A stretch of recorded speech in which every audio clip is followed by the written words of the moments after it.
is going live. Oh, there we go. I think we're live. We're official. Yeah, cold start. Hey, everybody. Welcome to Own Your Agents. You got Dougie here and you got Joseph. How have you been, bud? Great, great. How are you doing? Good. I'm excited to be back after a vacation. We're going to be here. We're talking about owning your agents, why that's important. But I will say that also owning your time off of the agents is super Mm. important. I spent a few days at the river. I hardly opened my laptop. And besides telling my agents to go fix a couple of things that broke with one of my consulting clients, which they went off and did my bidding, and I jumped back in the lake. So it was fantastic. And yeah, I'm happy to jump back in. There's been a lot of cool news. So as usual, we'll be talking about what's been going on in the You world don't of you don't agents. get you don't get anxious not telling your agents what to do for a week, and then you're not maxing, you're not token maxing, and then It's a really good point. behind. I definitely did not take advantage of my token allowance this last week. I didn't even have tons lined up to just set them on, autonomously. I just was like, I need to just completely stop thinking about AI mostly for a few days. Yeah, Because I was that's good. feeling It makes like, you more creative. You need the break yeah, time to really come yeah, up and I with was the like big. dreaming. I was dreaming in automations and I was like waking up and I was sometimes talking to my family and I was like the words were coming out and going in, but like in my mind, I just could tell I was like on AI multi-threaded mode. Oh my Um, gosh.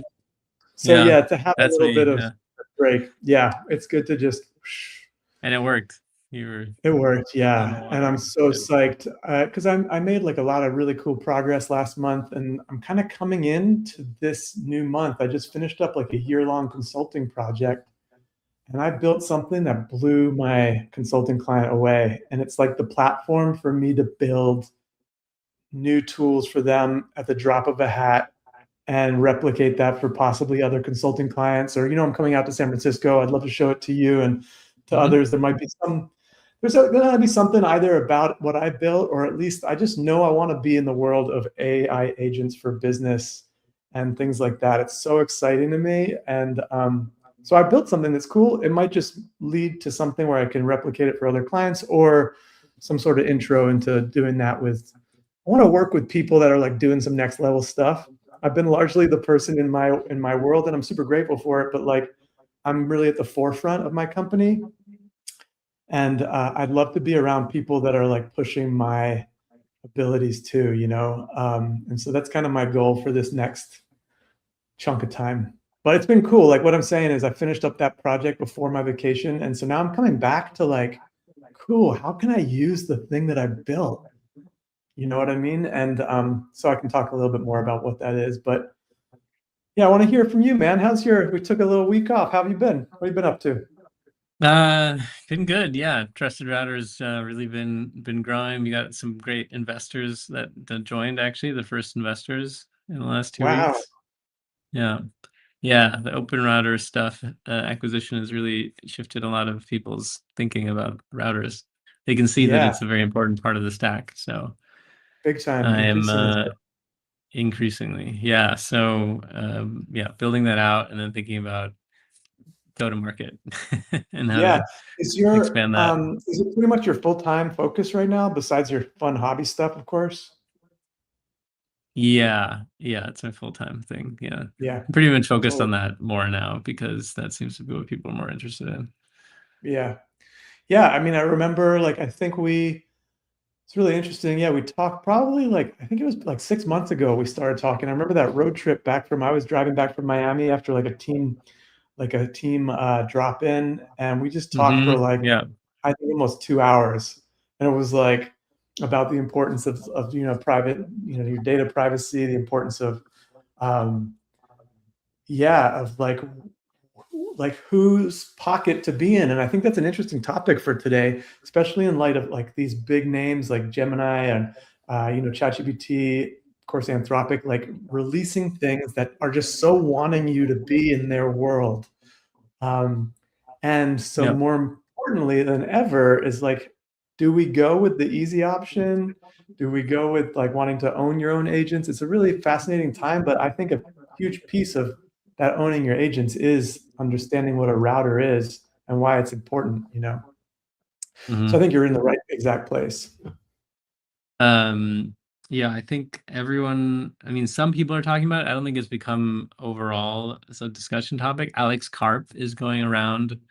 They just posted like 90% increase in revenue because he's really talking about the importance of owning your data, owning your agents, and Yeah. not giving away all your alpha to Anthropic. And that's the same kind of messaging that we have. Yeah. Yeah. I mean, and that's what's like really exciting. So yeah. So who are you looking? How are you going to be growing Trusted Router next? What's your plan for the next month or two? The next, I guess, the rest of the year.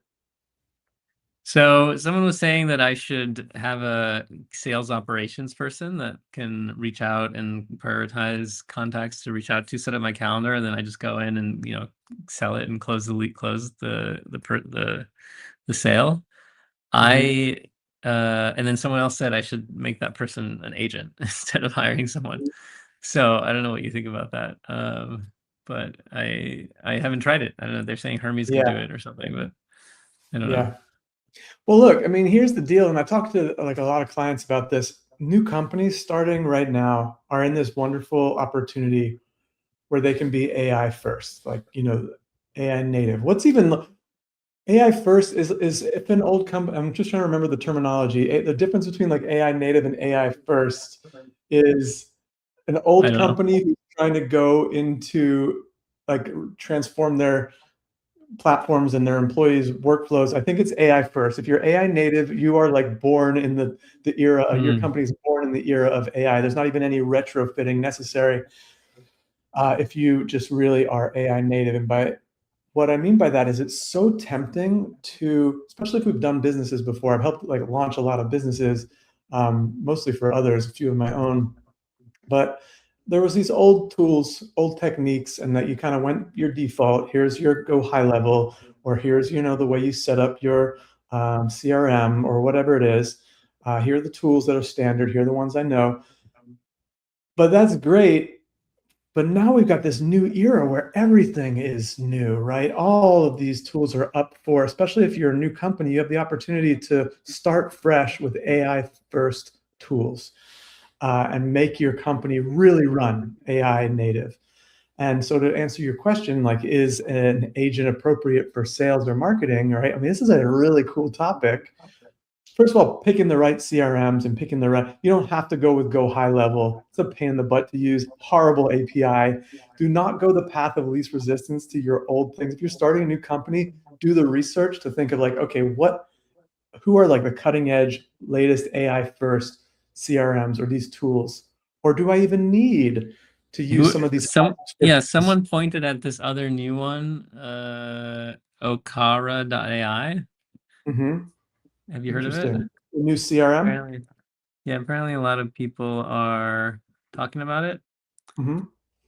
Uh, So yeah, so let's take a it's look like at it. no, it's not a CRM. It's like what you're saying, like an agent CMO Mm-hmm. that you can pay $100 to, and it does so many things for you. Yeah, the AI CMO. Okay, the only CMO you're going to need for growth and marketing. So, I mean, this brings up this interesting question, right? Like owning your agents, we're looking now at looks like a try for free. And so before you know it, you're going to have a new subscription, right? And that may well be awesome because it is built out specifically for the task. But are you owning your agent if you're paying for Okara? And I haven't even looked at them. It's the first time I heard about them. Versus like, what does it take to actually create your own C-suite on your own Linux box with their own specific tasks, right? And suddenly you are actually owning your agent and owning your C-suite. You're not having to go out to be like, oh, with Okara, I use this CMO. Then I go to, another one for my, CFO, or I use, and then I have to use maybe Salesforce or HubSpot from another thing. And before you know it, you're spending thousands of dollars a month on subscriptions. Do you need to? And that's why these SaaS tools are concerned, because possibly a smart person will be like, well, first of all, I don't need all of the bulk of what you're doing. I think it's just like, I don't need to pay you $1,000 a month. I only need these little portions. So it's an important question, right? Like, how much do we want to actually spend a weekend building a specific, tool set custom for us, and we own it? and it's run off of our own local or VPS box versus the ease of subscriptions. And so, I mean, I think a lot of times, perhaps the model is that we know what we can build and we know what actually this person's built for a reasonable price subscription that we can use to get us off our feet and use it in such a way that maybe we can in time say like, hey, you know what? I don't need to pay them $1,000 a month. I can do this with my own, I can replicate this tool. As you know, like, you inspired me to actually look at some tools that I was going to pay a lot for and be like, damn, I don't even need all this. I need the skeleton version of this. I can build this in a weekend. And now It I'm has doing, more features than you need. So the yeah, little exactly. features that you want, you built. Did it work? Did you build it? I built it and it's incredible. Like, so now basically this platform that I Really? built, And yeah, then yeah, and it's a then when you want platform. to change it, or like boom, you change Mhm. it, and then there's no stress about it. Yeah. It's my own thing now. Basically, it's a platform that my consulting client can log in with Slack, and I can have custom tools for them in there. And the tools have basically I can chat into existence based off of an outcome. My client can be like, "Hey, I want this report done every day, or I want to make it easy for my team to run these interviews with clients, and this is the outcome it looks like." And then I can go back into the platform and basically chat into existence a tool, and it will go and it will build the interfaces, it will go and build the automations, and it will be integrated into the tool. And then all they see is a pretty little interface, and they have their tool, right? And as part of that, and the piece that I was thinking about being a subscription tool and ended up just rebuilding is an agent builder. And the agent has its instructions, it has its knowledge packs, and it has its skills that are attached to it. And those agents can be used across the platform on multiple types of automations or tools. And then you just change the knowledge in one place, and all of the tools that use it are updated. So that's kind of what was built. I can even show you. It's at a cool spot. I'm pretty ready to show a little demo. But all that to say, bringing it back to your question, do you use Okara? Like, I think it's useful to look at. Like, the dream of all this is, can I put $100 into a box and get $1,000 of value back, whether it's marketing or whatever? I mean, and that's the thing, and that's why it's worth testing. I think there's a lot of these AI marketing tools out there that are worth some little $100 experiments or whatever, being like, Mhm. do I get, if I pour in $500, do I get enough lead calls, cold like calls or leads out of it? And what's my closing rate on those leads? And you can pretty quickly calculate whether these are good business decisions. If you pay $500 to something like Okara and you get 10 calls out of it, and you land one call that's a $500 a month thing, you nailed it, right? Let alone if you got multiple and they're $1,000 clients, right? I think for a lot of these things, it's a little easier when you've got a higher price ticket. It's a little easier to quickly justify that, like, a lead cost you, $100 to get. It's harder on lower price tickets. Like, if you have a $10 a month subscription, that would require someone to stay subscribed for almost a year, to justify paying $100 to get them. You know, at least you would want it more than that. So I think it's sometimes easier with larger ticket clients. You just need a few. You just need to close one. It justifies your entire month spend on that marketing effort. But there's a lot of fun things to try, and so it sounds like this would be a great topic for this month. This is something that, with my extra time now, I'm really started to get excited about exploring, is the automated marketing stuff. So I think we Mhm. should share tools and maybe put some money into some little tests. Have you got any like side projects too, like that are just small subscription tools that you've built Um, that just solve little Small problems? subscription. No, I mean Trusted Router is it. I mean, I made a games app called Lore Games, and it lets you make games in seconds with it, but I haven't tried to promote it. I think it's a bit of a Okay. noisy space. So yeah. I've got this one tool that I built as a side project that I put a paywall on. I mean, literally the subscription starts at $4 a month and it goes up to 15 if you have like the AI powered version. And it's not the focus of my work right now. I'm focusing on this other stuff, but I'm like, I might as well. Got something with a paper, and this is what I think a lot of people are in the position of right now. They've vibe coded something cool into existence. They maybe even have a little paywall on it, or they just want to get users, but they also have their day job.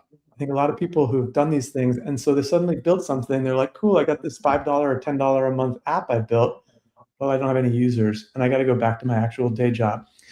And so they're the exact people in the place that are like ready to test these sorts of things. Like, hey, is there something I can just put $50 a month into and see if I can get more than $50 a month back in subscriptions? Like, and so that's, I think, a really fun, for me, I have a little side test thing. For you, you want to really start to, get signups for Trusted Router. So this is a great topic.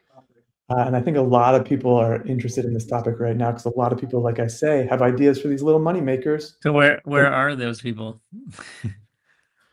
Where are those people? I mean, I just know, being part of some AI groups now, I keep seeing people be like, hey, I built this little tool for real estate agents, or I built this little thing. And so it's like maybe they're searching, like right now, is like how to get, how to get subscribers for my vibe coded app. Like, maybe there's a way to target and find those people who have this exact problem. Because my gut instinct is there are lots of people right now who are in this position. They built something expecting people to come, and now it's a cool little tool for real estate agents, or for like, their sales team. Anyone would just pay $5 a month for this, but no one is, because no one knows about it. And I think that then there's those people who are nailing it. If you look at like Stripe's recent report, is the amount of millionaires being minted by their recurring subscriptions has just like, since Claude Code, has just like hockey pucked. Like Really? there's people who are Because Stripe nailing it. cracks their business at small businesses, and they're watching. Oh, Exactly. this guy became a millionaire from their business. Interesting. Exactly. Well, at least in revenue, no, so the costs are pretty high. Subscription revenue for, whatever their little app is or whatnot. Amazing. So it's happening. People are doing it.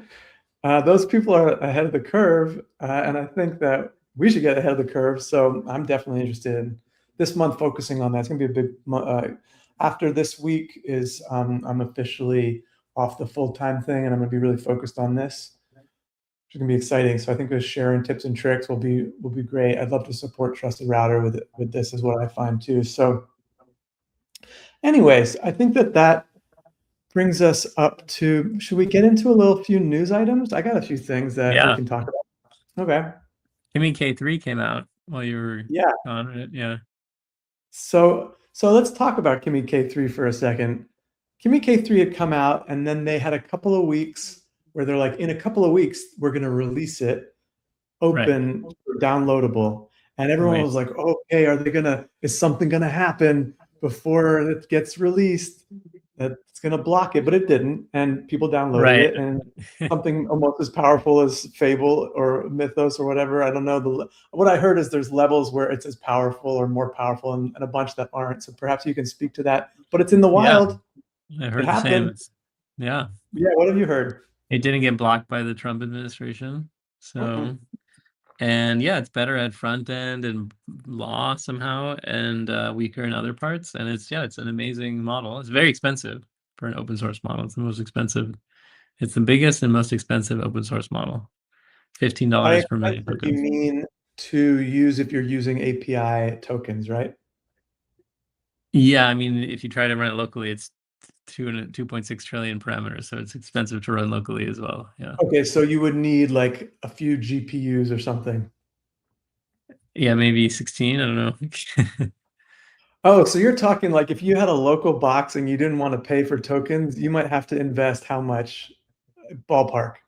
Oh, I don't know. I don't know, 6 figures, 5-6 figures. Wow. Okay. So we're talking about big enterprises that would be able to invest that much because long term it would save that much in the per token cost. I don't think it would save you to invest in it because you can use it from our APIs on Trusted Router for $15 per million tokens. Like, depends on how many you're using. You're doing a lot of processing. It'd be pretty unlikely because you have to have a lot, but also a steady amount. And it's probably you don't using a steady amount, right? Continuously through the day. That's in fact, true. it's pretty unlikely, right? that you know Huh. exact specific about. It's probably more like use a lot during the workday, and then you have like a burst of bad jobs overnight, nothing on the weekend. It's just like, and it's just Yeah. very. And then if you know, when you're too much, then you need to burst to the trusted router anyway. And when you're too Mm. little, you're just wasting your capex, right? Hmm. And then if you underbuy so that you don't waste your capex, then you know you just end up to burst to the cloud anyway most of the time. Yeah. But then if you overbuy, then you just start wasting it because you're only using 1%.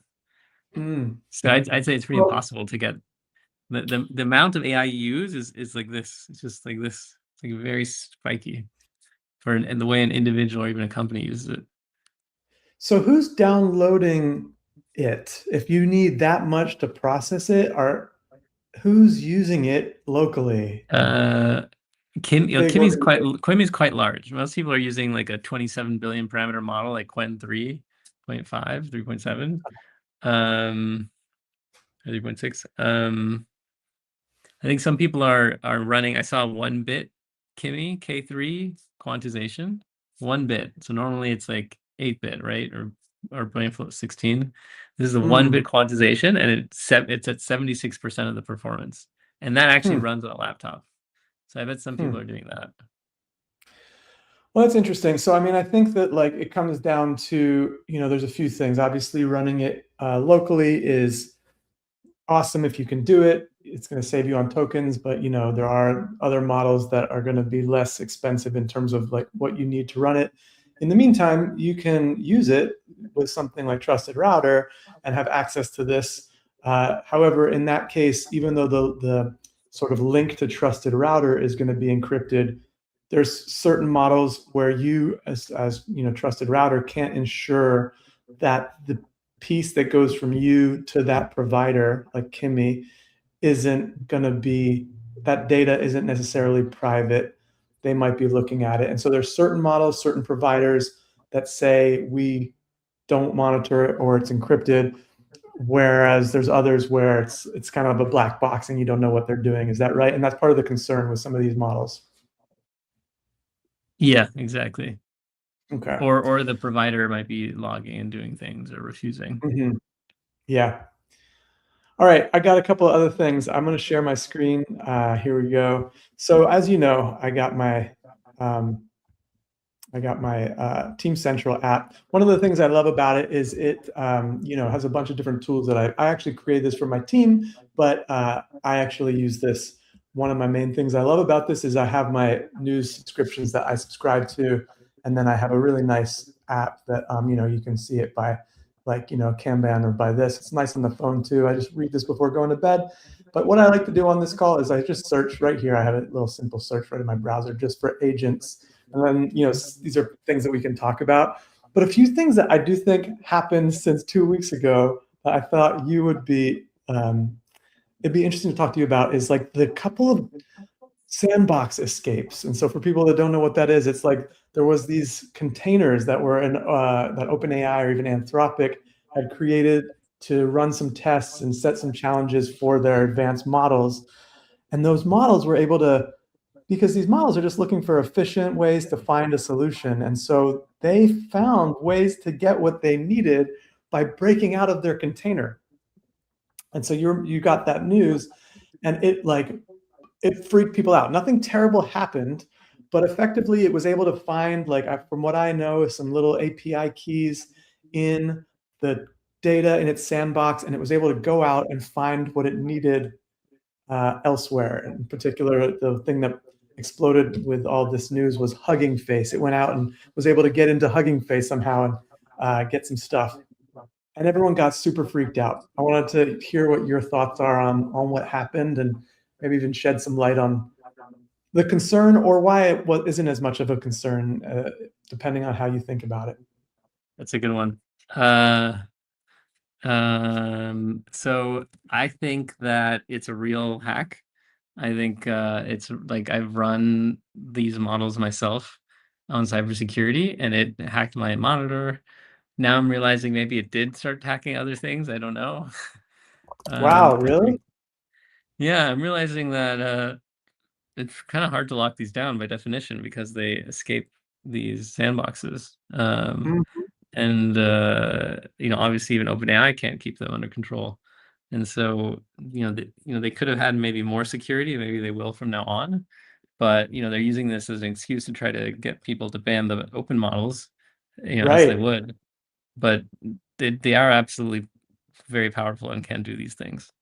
And it's the funniest part is when it first came out about Hugging Face, I was like, okay, it's interesting. And then they said, oh, it's actually been hacking them for weeks.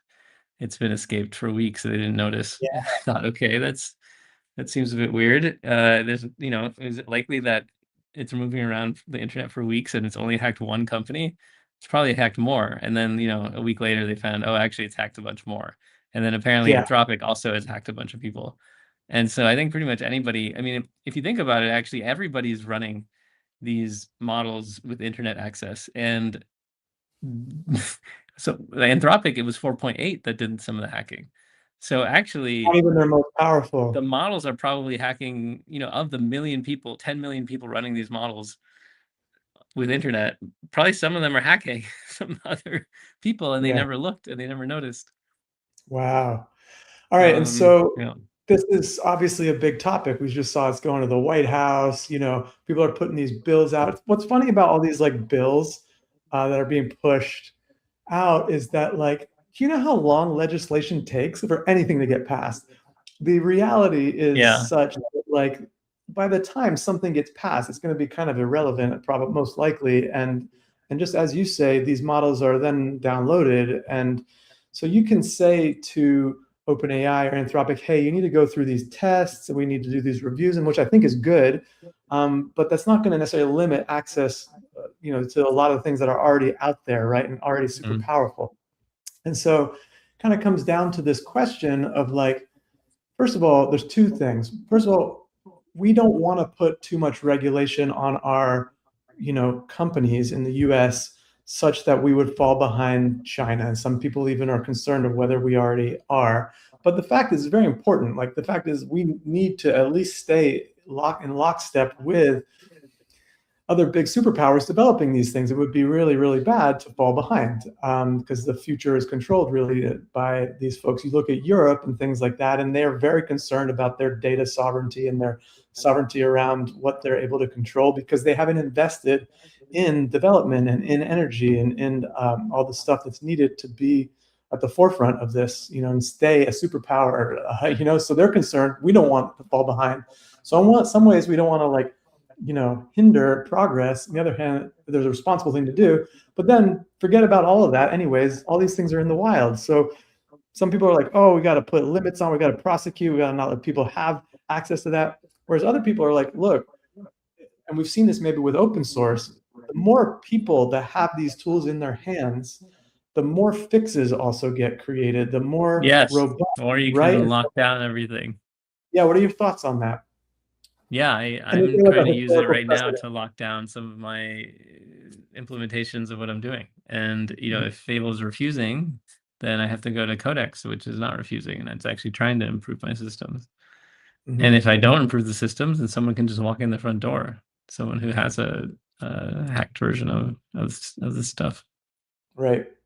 Yeah, and I mean, you are somebody, I'm from a design background. You're more from, obviously computer science and machine learning. You have lots more understanding around that. But like, and how these platforms like Linux, they have lots of people fixing bugs and looking for things. And I like to believe that there's a lot more white hats out there and people that want to do good in the world than those that don't. And so I would think that having more people with more tools, not just for checking your own stuff, but for looking at other systems. Like there's even the people that go and look for bugs in Apple. And then there's apparently, I saw that there's so much AI slop of bug finds in Apple's Really? inbox No way. that they missed a huge $200,000 bug bounty because it was buried below a lot of things that maybe are automatically finding bugs and trying to get bounties back from these big providers. But anyway, that was a tangent just to say there's people that look for these things in public companies and try to get them fixes before someone bad does, right? Yeah. Um, The white And white so hat cyber defenders, the exactly. cybersecurity researchers. Yeah. And so I think people, given the tools, would do that for American companies and American, institutions and organizations. I think there'd be more people. I also think that, like, at a certain level, just like what we talked about, the sheer amount of cost to be an attacker versus a country or companies like Anthropic or OpenAI, who are no doubt helping keep a lot of organizations safe or trying to get ahead of things, is pretty much a huge hindrance for your average criminal. Like, being able to run giant models to try to attack superpowers level infrastructure when you have lots of players trying to protect seems, I don't even know if that's possible. Like, maybe little attacks, little frauds, little theft or blackmails, but like truly critical infrastructure level or like huge company level, I don't know. Like, what do you think about that? I mean, like, we were just talking about cost, like what you even need to run Mm. something like KK3, Well, when you have a big company, you have a lot of surface area. And you only need to get in one little area. So in some ways, it's way easier to Mm, hack them because a little company has very little surface area, whereas a big company has a lot of surface area, and it's the that's same interesting. one little pin poke to get in. To find that, though, do you need a very powerful model? Not necessarily. I guess if you know where to look, you don't need a Not right powerful model. now. Oh, Interesting. the other piece of news, this is 2 days ago. Somebody ran Mythos against an old Bitcoin wallet, and they found a vulnerability in the random number generator, which is always the problem. Oh, And they stole $100 million of Bitcoin. wow. All right. Okay, we Imagine got people another were thing. saving 2 Bitcoin in their wallets for years, Right. as a retirement, and then in cold storage, and then it got stolen because they reverse This is engineered the the key. interesting thing with Bitcoin. I mean, Bitcoin's having, like, not just something like that that's sort of a hackable thing, but even as we look towards quantum, which is now like this is quantum computing is now in the public conversation more than it's ever been, and actually having practical use cases. I don't know what that means for the future of encryption or like Bitcoin minting, uh, the crypto industry is just like so much of that is based off of this scalable processing complexity of, like, it's increasingly complicated to mine a Bitcoin, and it's but like something like crypto, I don't know how that's a little bit of a tangent, but like, yeah, that's scary if your money's getting lost and suddenly if your investments are completely no longer, valuable because quantum comes around and does something that makes whoever has access to that all the rest of the Bitcoin. I mean, I don't know, total tangent. But before we move on to other agent news, do you have any thoughts on that? Yeah, I mean, quantum, I think Jensen Huang says it well, like, quantum is not really anything to think about for the next 10 years, probably. I don't know if Yeah, it's going to change something. anything. Yeah. Yeah, I've tried to learn a little bit about it. It's quite complicated I'm sure. and more limited than you think as well. Huh.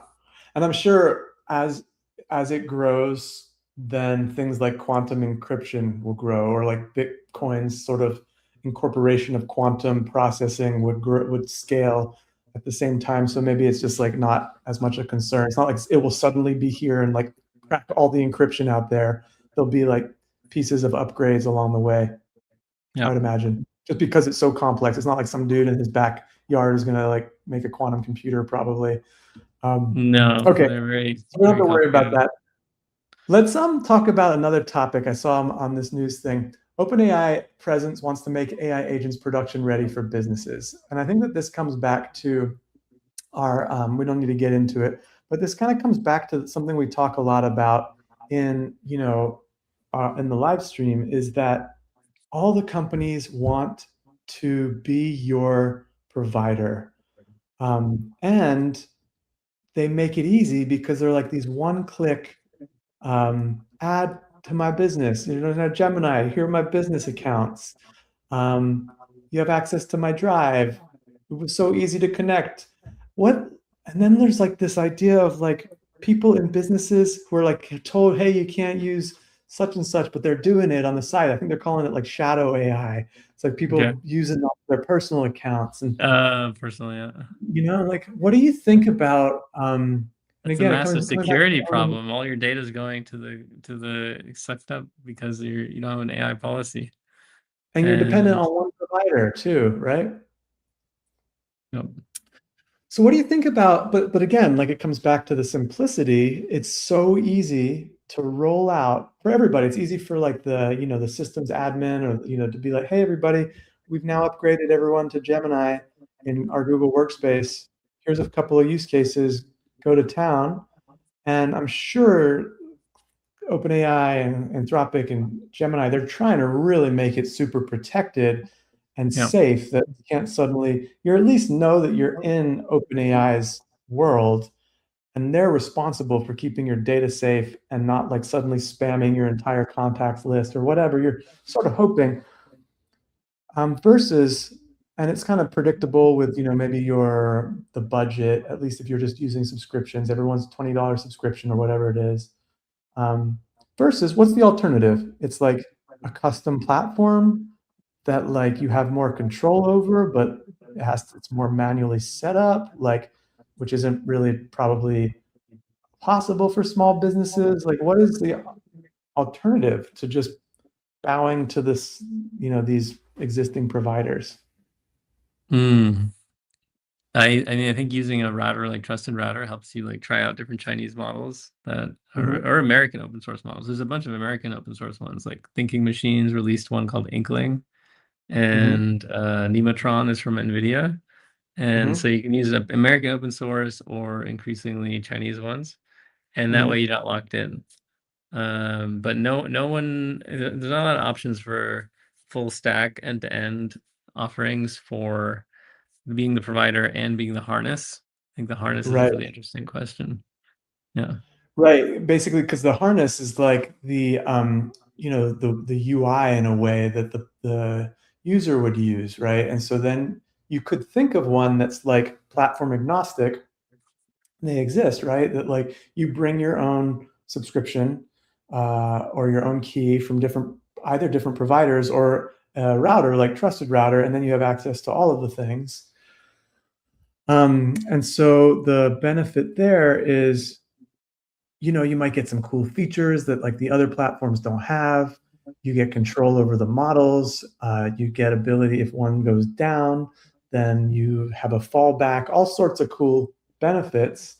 Um, One thing that is you don't, I imagine, get unless there's a way to kind of add your subscription to the platform, is that you have to pay by tokens, Mhm.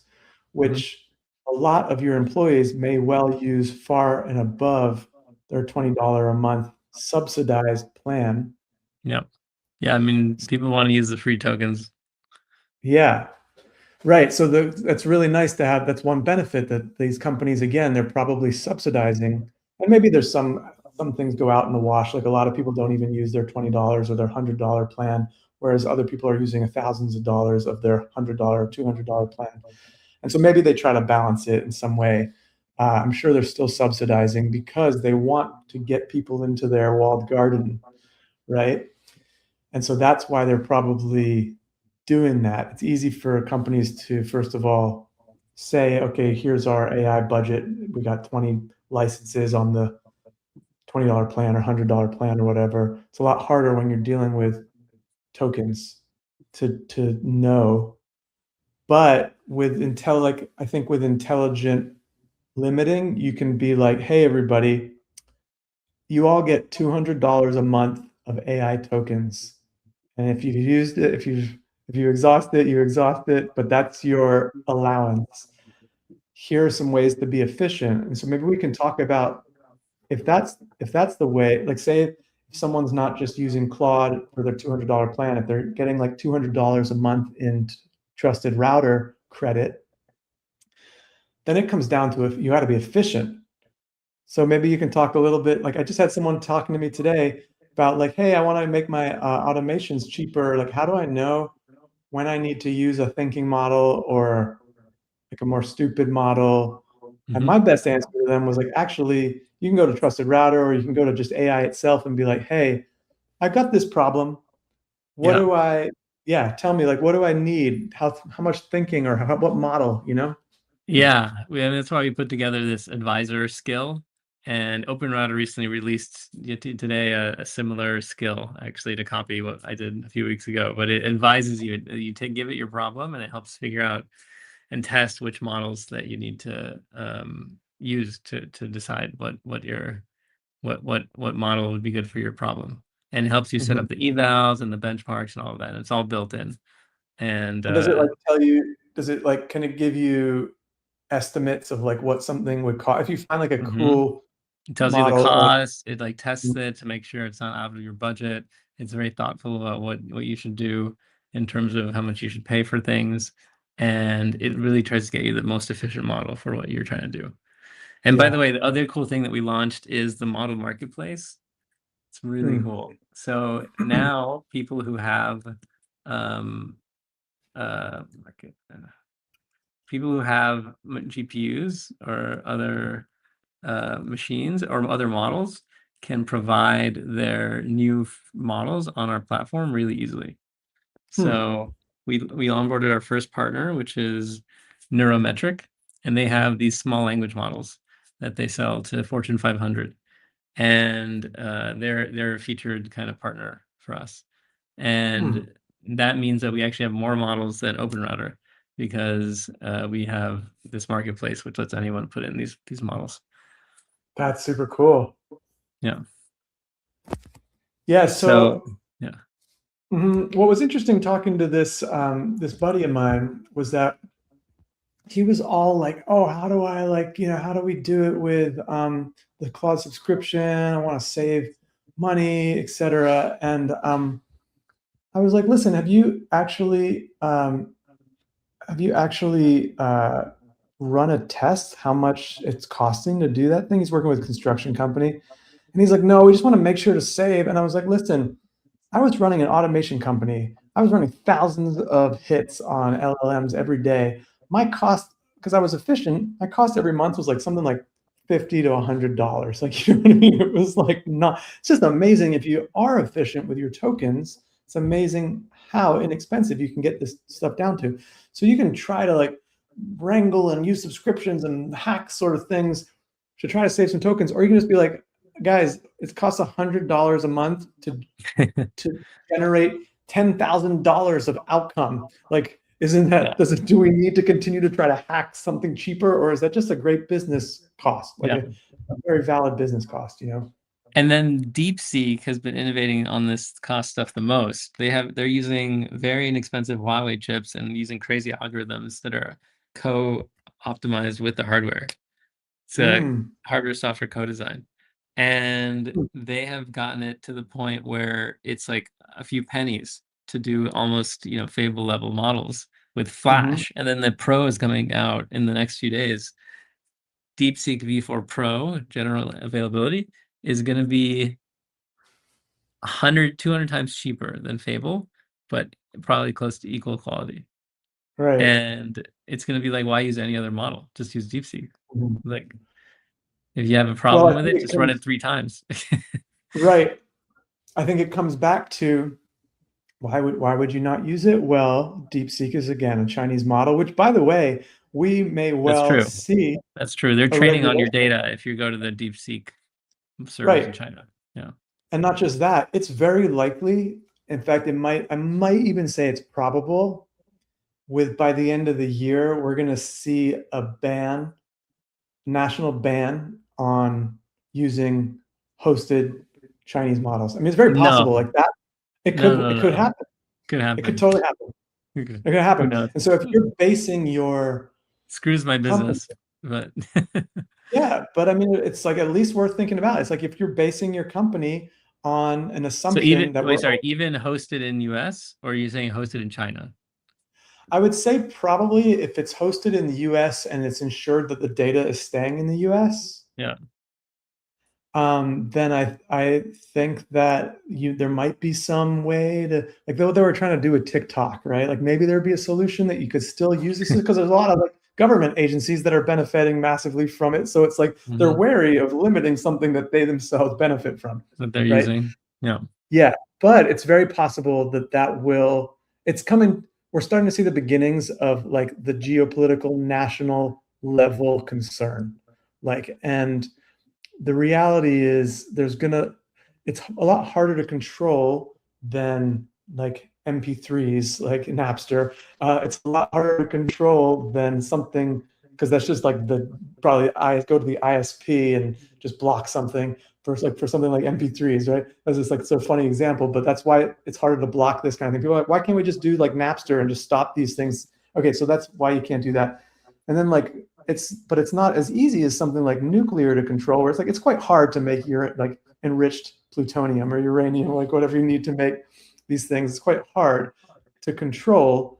And so there needs to almost be this potentially level of like international agreement on how to protect the entire world. And it's probably going to mean working together. Before we're all working peacefully together, there's going to probably be some harder levers to pull. And one of those may well be stopping, the use of access to international models where we have no idea what people are giving from their companies to China and vice versa. China's also concerned about it.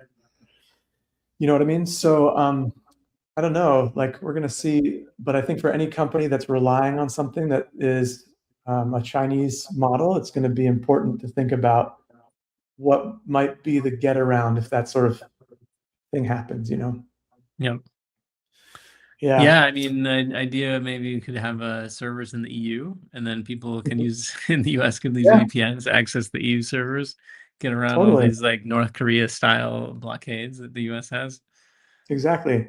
Because it would be beneficial to still be able to use the model. It'd be beneficial to the model to maybe have another hosted platform where they can still make money, but the data privacy isn't an issue. So I think it's solvable, but before it's solved, there may well be some hard edges that we have to like that get enacted first. I mean, you saw how quickly Fable got taken down, remember? But I did, yeah. yeah. Yeah, it was the government taking it down, not Anthropic. Yeah. Exactly. They set like a 5 hour, you got to take this down. Yeah. So, anyways, I do think that like it comes back to like again, the benefit that these companies want you to be in their pocket is the convenience that they're going to offer and the subsidization. So it's going to be they're going to try to get you with convenience. They're going to try to get you with privacy and cost. So if you can create products or services that are cheaper, more private, more flexible,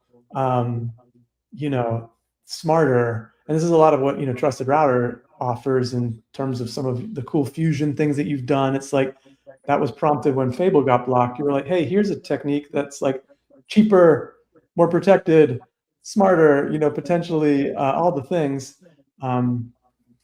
So, I mean, I think that's a valuable thing. Like when you can actually not just provide an alternative, but provide something that can be better in a lot of different ways, Yes.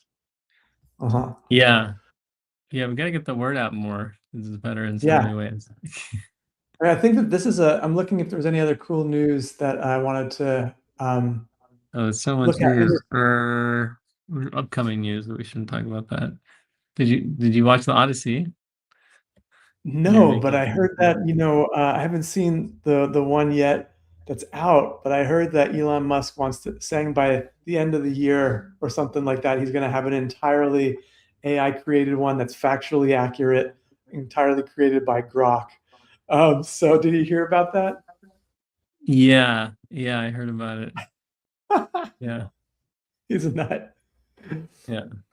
But I mean, I think that I haven't had a lot of chance to play with. Why did you bring up the Odyssey in relation to agents? It just came up I just saw it this week, so I thought it'd be funny. Oh, how was it? Yeah, it was good. Yeah. I did think about like what if agents started taking over and like Anthropic is saying that their agent is a god, the Claude's a god. Like, will it run around being like a god for us? Like being like embodied like Athena around? Like That's a Zeus? really interesting question. I mean, I've always liked the idea of like AI, and ending on our philosophical note. to be able to provide a little bit more objectivity for things that typically humans tend to become incredibly subjective about, you know, and religion's a great one. It's very much, there's a lot of dogma, there's a lot of like different um, rules and stories and feelings and meanings, often around, like bundled around what is a kind of a lot of like commonality across religions can be boiled down to like treat thy neighbor well as you'd like to be treated. Like a lot of times things can be quite simplified, and humans have a tendency to overcomplicate things. So I always like the idea, just like, AI is great at finding signal to noise from vast amounts of, like, say, company data or like, cybersecurity logs or whatnot. Can it be used to find also signal to noise from other aspects of very complicated human stuff that we have disagreements or confusion around? So I always thought that's kind of cool. And I've seen a few apps that are like, your sort of your world religion sort of thing. And it's kind of like, here's what Buddha would say, or here's what Jesus would do. And it's like, it's this kind of idea of like, could AI actually provide some common ground? Wouldn't it be nice if technology for once could help create some common ground, Hmm.